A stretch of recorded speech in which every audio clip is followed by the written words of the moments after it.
మనము నిద్రలోకి వెళ్ళే సమయమున ఎంతోమంది మనతో ఉంటారు.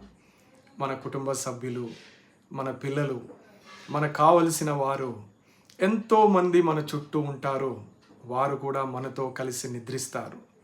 అయితే ఒకసారి మనము నిద్రలోకి వెళ్ళిన తరువాత, గాఢ నిద్రలోకి చేరుకున్న తర్వాత ఏ మనిషి మనకు తోడుగా ఉండరు. అయితే దేవునికి మనము చేసే ప్రార్థన, ఆయనకు మనము పాడే పాటలు, ఈ రెండు మాత్రమే మనకు తోడుగా నిలుచును. మన నిద్రలో కూడా, మన ఒంటరితనములో కూడా మనలను కాపాడును.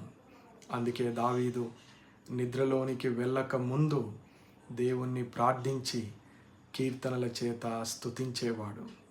నిద్రలో నుంచి లేచిన వెంటనే ప్రభు సన్నిధికి వెళ్ళి ప్రార్థించి స్తుతించి కీర్తనలు పాడేవాడు.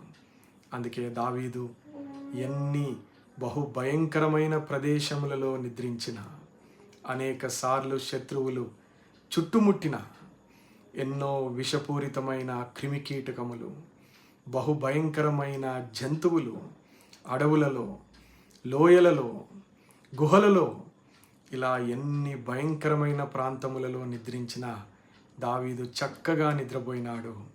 ఏ ఒక ప్రమాదము దావీదు దరికి చేరలేదు.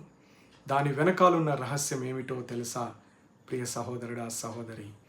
దేవునికి ప్రార్థించటము, దేవుని కీర్తించటము.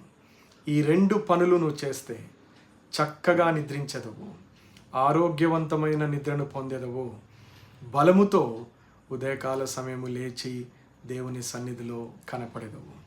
అలాగున దేవుడు మిమ్మలను దీవించును గాక.